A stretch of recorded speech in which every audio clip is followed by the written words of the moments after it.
Ahoj všichni, vítám vás u dalšího videa. Jak jste si určitě všimli, začali jsme novou rubriku, kde vám radíme, jakým způsobem vybrat různé části oblečení.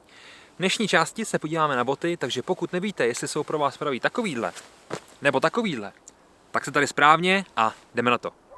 Než se podíváme na nějaký rady nebo nějaký parametry, které budete zvažovat vlastně při výběru těch bot, měli bychom se říct, co na nás vlastně v zimě čeká.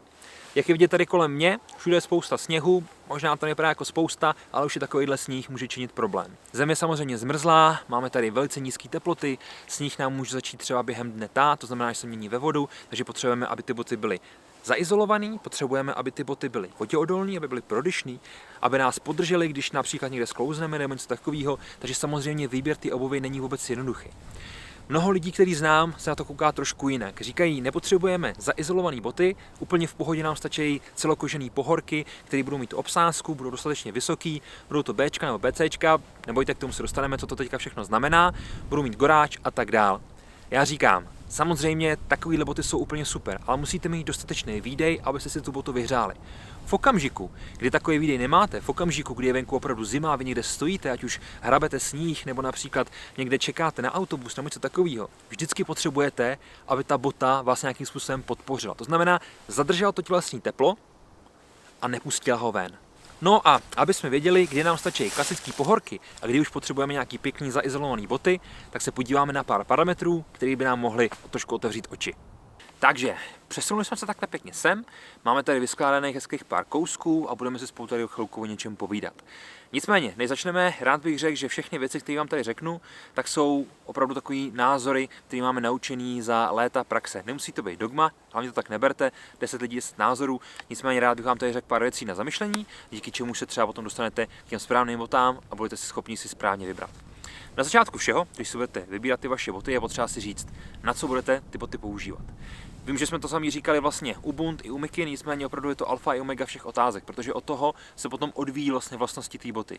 Když bydlíte v Praze, chcete ty boty na každodenní nošení a vlastně tam není ani moc sněhu, stačí vám úplně v pohodě nějaký takový polovysoký bot, takový kotníčkový.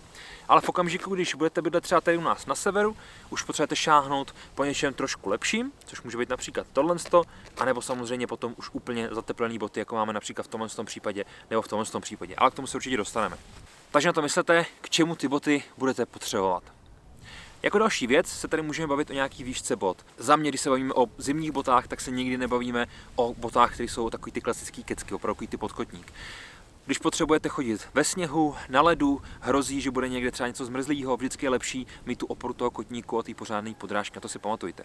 Takže před sebou máme několik bot, jak je vidět, nezvolil jsem ani jedny úplně nízký. Máme tady takový středně vysoký, tedy lehce nadkotník, máme tady samozřejmě i vyšší kousky a potom tady máme tyhle ty navlíkací boty, které jsou opravdu takový, že jdete někde hrabat sníh, potřebujete zkrátka přežít dlouho v té zimě a v tom sněhu, tak potom se hodí takovýhle. Ale na konci si potom řekneme nějaký informace k nějakým kategoriím, abyste věděli vlastně po čem tak nějak koukat. Nicméně pamatujte na to, že výška té obuvy je samozřejmě hrozně důležitá. Před chviličkou tady zazněl termín stabilita. Ten je samozřejmě ruku v ruce spojený s tvrdostí té obuvy, tedy s nějakým odporem, který bude klást, když budete chodit. Když se bavíme o zimních botech, tak si myslím, že nikdy bychom neměli jít pod kategorii B. Máme tady několik kategorií A, B, B, B, C a potom samozřejmě D. Tyhle ty kategorie jsou A nejměkčí, D nejtvrdší a když se bavíme o zimních botech, tak je to za mě B až BC, což je takový etanol všech bot v té tvrdosti. Samozřejmě díky tomu získáváme nějakou stabilitu, díky tomu se nám bude dobře chodit a díky tomu ani třeba to chodidlo nebude trpět, když budete chodit nějaký trošičku složitější trasy. Na začátku jsme si řekli, že zima je celkem neřád. Máme tady spoustu vlivů počasí, od deště přes sníh, který roztává a tak dále, takže samozřejmě bota je potřeba, aby byla co nejvíce nepromokavá, ale zároveň prodyšná. Při každé své aktivitě budete vydávat nějaký teplo, který z té boty musí ven, jinak se vám tam ta noha bude potit a máte zaděláno na problém. Vlhkost nikdy není dobrá, v jakýmkoliv případě, co se týče oblečení a vybavení. Když se bavíme u zimních bot o nepromokavosti, bavíme se samozřejmě o nějakých membránách, jelikož kůže sama za sebe je parádní, nicméně v zimě je vhodný, aby byla podpořená právě tou membránou. Nejčastěji se samozřejmě používá Gore-Tex, ale může to být i jiná membrána, jejíž funkcí je pustit ven ty vodní páry, které vlastně naše tělo vydá, ale zároveň nevpustit dovnitř ani trošku vody. Funguje to na několika různých mechanismech, to si samozřejmě vysvětlíme, ale trošku v jiném videu. V okamžiku, kdy jsme si zmínili membrány, se musíme podívat i na trošku něco jiného, což je za mě jeden z posledních parametrů, nicméně určitě není méně důležitý. Je to samozřejmě konstrukční materiál té boty jako takový. Když se podíváme na ty boty, které máme vyskládané tady před sebou, máme tady několik různých vzorců. Jsou tady boty, které jsou celokožený, co jsou tady ty troje, potom tady jsou boty, které mají kombinovaný materiály. To znamená kombinace kůže umělého vlákna, umělý vlákno s gumou a potom jsou takový dost odlišný boty, což jsou tady ty na straně, k těm si povíme něco na konci. Na co je potřeba se zaměřit? Kůže je super materiál, dokáže dýchat, dokáže být částečně voděodolná, nicméně musíte se o ní opravdu hodně starat a může nastat okamžik, kdy budete nespokojený, když vám bude třeba pomalu schnout, potřebujete, aby vám rychle vyschla, potřebujete vodní nějaký performance a může se vám stát, že to vám bude vadit. Samozřejmě jsou různé varianty kůže, může být třeba hydrofobní, což je u z těch Z6, může to být nějaká klasická broušenka a tak dál. To potom záleží už přesně na té konstrukci té boty a je potřeba se nad tím zamyslet. Druhou variantou, jak jsem říkal, je kombinace materiálu, tedy kombinace kůže a například nějaký umělotiny. V tomto případě tady máme kombinaci kůže, máme tady kombinaci gumy a máme tady kombinaci kordury a podobných vláken, což je úplně super, jelikož každá ta část má vlastně nějaký svůj úděl, kde nějaké části jsou voděodolné, tak nějaké části lépe dýchají, nějaké části dobře schnou a tak dále. To znamená, že ta kombinovaná bota z těch kombinovaných materiálů má určitý výhody, které nám ta kožená bota nenabídne, nicméně samozřejmě zase na druhou stranu ty kožené boty jsou tady desítky, stovky let a budou tady ještě dlouho, jelikož jsou opravdu velice dobrý. Potom záleží na nějakých vašich osobních preferencích, když se podíváte, jestli budete chtít botu čistě koženou, nebo budete chtít něco kombinovaného. Už se dostáváme do druhé půlky našich parametrů a teď si můžeme říct něco, co je samozřejmě hrozně důležité, o čem jsem tak nějak částečně mluvil na začátku, ještě se k tomu dostanu na konci, a je to izolace té obuvy. Už jsem to sice zmínil, nicméně řeknu to ještě jednou. Pokud máte obuv opravdu trekovou do -5, 10, kdy víte, že tam bude nějaký ten sníh, nicméně hýbete se, vydáváte to teplo, tak není potřeba nutně sahat vždycky po zaizolované botě. Úplně v pohodě, může stačit nějaká pěkná celokožená bota, která je podpořená Gore-Texem, má dole tu obsázku, který si řekneme něco za chviličku, nicméně v tomto případě je taková bota úplně skvělá. Samozřejmě, pokud plánujete jít někde do opravdu mrazivého počasí, kde víte, že budete mít prostor a tak dál, vyplatí se šáhnout po té zateplené botě. Ta izolace v té botě dělá jednu základní věc. Podobně jako Ubund nám vlastně zadržuje ten teplej vzduch v okolí té nohy a díky tomu nám ty nohy nemrznou, nezlevou tak, jak se říká. V čem to je super? V okamžiku, když se někde zastavíte, nebudete vydávat žádný teplo, vykonávat žádnou aktivitu, tak takovýhle boty jsou schopný vám to teplo udržet. Je samozřejmě několik různých materiálů, nicméně nejčastěji a ve většině případů se používají umělý vlákna. Může to být v tomhle případě například 400 Primaloft, což je samozřejmě velice kvalitní a spolehlivý materiál, ale může to být i nějaký Tinsulate nebo umělý kožíšky, jako je to například u z těch bot.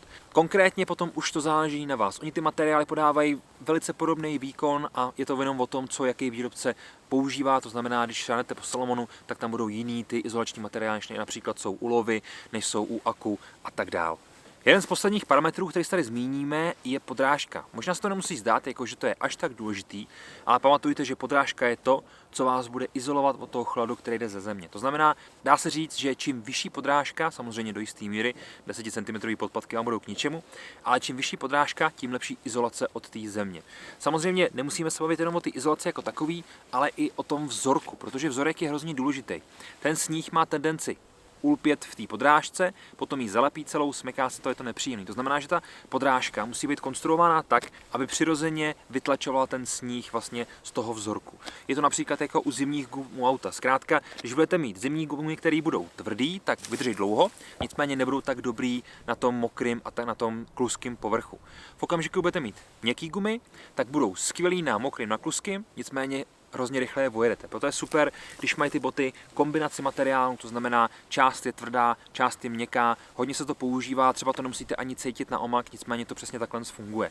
Předposlední věcí, kterou tady zmíníme, je samotné šněrování. Potřebujete tu botu pořádně dotáhnout, potřebujete mít opravdu pořádně upnutou na té noze, aby i když se sklouznete nebo spadnete, tak aby ta bota vás vždycky podržela. Existuje samozřejmě spousta různých variant, někdo má rád otevřený očka, někdo má rád uzavřený očka, například tyhle boty tady mají takový malý válečky, díky kterým, když zatáhnete za tu tkaničku, tak je vlastně dotáhnete úplně od špičky, což je samozřejmě paráda. Nicméně nahoře mají otevřený očka, což nemusí nikomu vyhovovat. Například tundry mají zase uzavřený očka, což je super, hezky se to dotáhne až nahoru, nemusíte se bát, že by se to nějakým způsobem vyháklo, nicméně zase potom to vázání, to utahování té boty funguje trošku jinak a musíte se s tím naučit fungovat. fungovat. Takže pamatujte na to, že ty tkaničky ideálně kulatý, samozřejmě udělaný tak, aby se nerozvazovaly a musí být odolný a zároveň by měly být v takových očkách, aby se vám to vždycky dobře dotahovalo. Otevřený, uzavřený je na vás a vždycky to musí fungovat dobře. Než se vrhneme na nějaké praktické ukázky, rád bych tady ještě chviličku mluvil o nějakých faktorech, o nějakých takových drobnostech, na které byste si měli dát pozor, když tu botu vybíráte. Hned na prvním místě jsou švy. V okamžiku, kdy bude bota zbytečně složitá, kdy bude mít spoustu švů na špičce, na bocích a tak dál, může se stát, že nebude až tak odolná potom v určitý vodě, protože čím víc švů, tím víc potenciálních prostorů pro protečení. Nicméně samozřejmě dneska už ta konstrukce je velice dobrá, takže se toho nemusíme tolik bát, ale za mě čím méně švů, tím líp. Druhá a velice důležitá rada je koukejte na konstrukci. Za mě je úplně super, když mají boty zvednutou obsázku. Nemusí to být celková obsázka kolem dokola, může to být například takhle chráněná špička, jako mám udělané z těch Thunder. Já vždycky volím takové boty, aby měly nějaký způsob obsázky. Jednou z věcí, kterou bych si neodpustil, kdyby tady nezazněla, samozřejmě spousta z vás to ví, když budete tu botu zkoušejte ji spíše odpoledne, jelikož máte trošku nateklou nohu. Zároveň nezapomeňte na to na sobě mít silné ponožky, které budete třeba v tom nosit pro případ použití v zimě, jelikož potom byste nechtěli zažít, aby vám ta noha v tom nějakým způsobem kloktala, nebo například by byla ta bota až moc nacpaná, takže by vás někde tlačila. A vždycky tu botu zkoušejte aspoň 30-40 minut, choďte v ní do kopce, z kopce, vyzkoušejte ji zkrátka, jak se dá, abyste napodobili co nejvíce situací, v kterých budete ty boty používat. Když půjdete do kopce, nesmí se vám ta bota vyzouvat, naopak, když půjdete z kopce, tak vám nesmí vlastně narážet palec dopředu na přední stranu té boty, ani jeden z prstů, nejenom palec.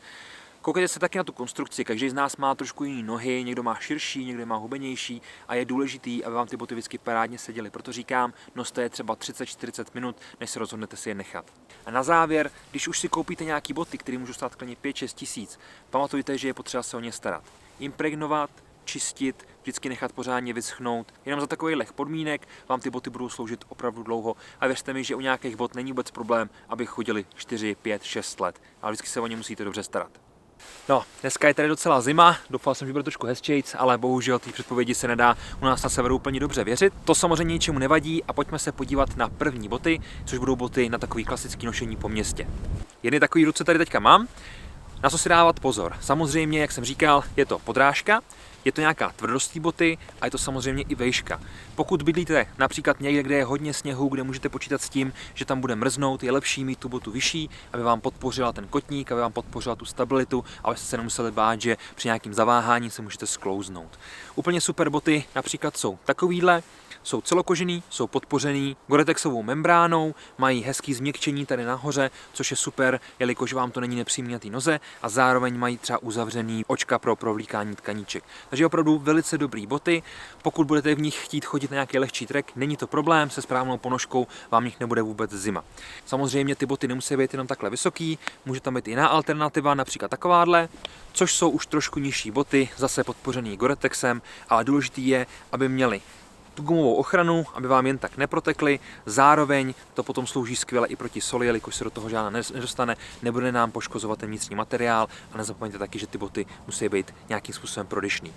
V okamžiku, kdy se chcete zaměřit na něco trošičku jiného, kdy víte, že budete opravdu v mrazivých podmínkách, že budete stavět přístřežky, že budete někde nějakým způsobem operovat a nebudete mít až tolik pohybu, který by vám vyhřál tu botu, anebo naopak jste trošku zimouřivý, vyplatí se mít tu botu maličko zaizolovanou.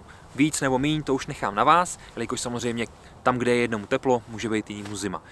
Pojďme si ukázat jen takové boty. Můžou vypadat například takhle, zase celokožená bota, máme to vevnitř zaizolovaný umělým vláknem, což je paráda, jelikož nám to krásně vlastně udržuje to tělesné teplo hezky u nohy. Máme tady parádní podrážku, která nám bude pěkně vytlačovat ten sníh, zároveň bude skvěle fungovat i na nějakým klustším povrchu a jak si můžeme všimnout, ta bota sama za sebe je už trošku vyšší, takže to máme pěkně až nad kotník, hezky nám to drží celou tu nohu pohromadě a podporuje tu stabilitu, kterou od takovéhle boty potřebujeme. Další taková varianta je například tahle. což jsou zase úplně jinak konstrukčně řešené boty, kde tam jsme měli celokoženou konstrukci, tady máme kombinaci několika materiálů a máme tady takovýhle umělej kožíšek. Konkrétně se jedná o boty, které mají sloužit až do -40, samozřejmě zase je to nějakou ponožkou, nějakou pocitovkou, kterou máme, ale za mě úplně parádní bota, jelikož je prodyšná, zároveň dokáže odolat vůči vlhkosti, máme tady velkou robustní gumovou špičku, což je paráda, protože se neokope, zároveň se nemůžete spolehnout. Takže opravdu úplně super. Další možností takovou kategorii samo za sebe jsou potom boty, které jsou například takovýhle. Zatímco tamty byly šněrovací, tyhle jsou navlíkací. Uvnitř mají opravdu velice teplou vystýlku, která vlastně slouží i pro pohyb klidně po bytě, můžete se v tom pohybovat po stanu a tak dál, záleží potom to použití na vás, nicméně spodní konstrukce je kompletně celá gumová, takže tam se nemusíme bát, že by cokoliv zateklo. Podrážka je opravdu velice hrubá, díky tomu to bude skvěle fungovat i v hlubokém sněhu a ta konstrukce je neskutečně vysoká, díky tomu je to stabilní, máte tady takovýhle stahovací popruhy, ale zároveň se můžete brodit opravdu už v hlubokém sněhu, jsou skvělý například na házení sněhu a podobné věci. Napadá mě ještě jedna kategorie a to jsou služební boty. To se velice těžko určuje, jelikož ta služba může u každého vypadat trošku jinak. Zatím, kde někdo se hejbe, například můj kamarád, který chodí po brdech, který chodí na cvičeních, tak i když je zima, tak volí stejně boty, které jsou zateplené, jelikož ten jeho výdej je obrovský, má obrovskou výhřevnost a díky tomu si dokáže vyhřát vlastně i klasické kožené boty. A v okamžiku, kdy by byly zateplený, tak by se mu tam ta noha potila, ty boty by byly mokrý zevnitř a vůbec by to nebylo dobrý. Samozřejmě může ta služba vypadat i trošku jinak. Někdo může hlídat sklady, může hlídat muničák, může být čestná stráž, cokoliv takového, kdy opravdu stojíte na místě nebo maximálně vydáváte nějaký minimální pohyb a v ten okamžik potřebujete, aby vás ty boty hřály. Pokud se bavíme o tom prvním příkladu, tedy o botách, které budou tak nějak fungovat skvěle, když budete chodit, budou vám vyhřívat a tak dál, úplně bez problému to můžou být třeba tyhle boty.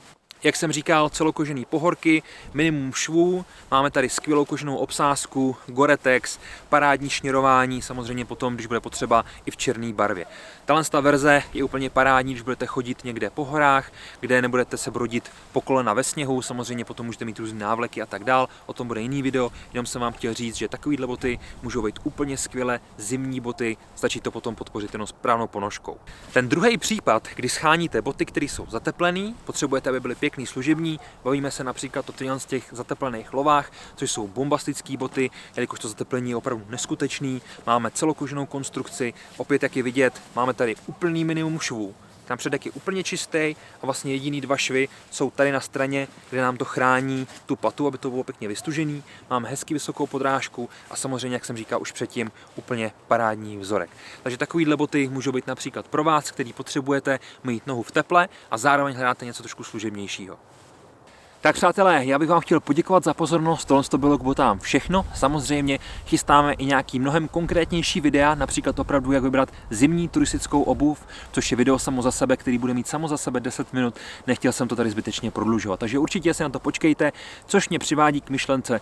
Pokud se vám video líbilo, nezapomeňte nás lajknout, sdílet, ale také odebírat, na což máte tlačítko tady a tady už vás směrujeme někam dál. Díky moc za pozornost, mějte se krásně, já se tady jdu projít, jelikož je hezký den a budu se na vás těšit u dalšího videa. Tak jo, někdy příště, ahoj!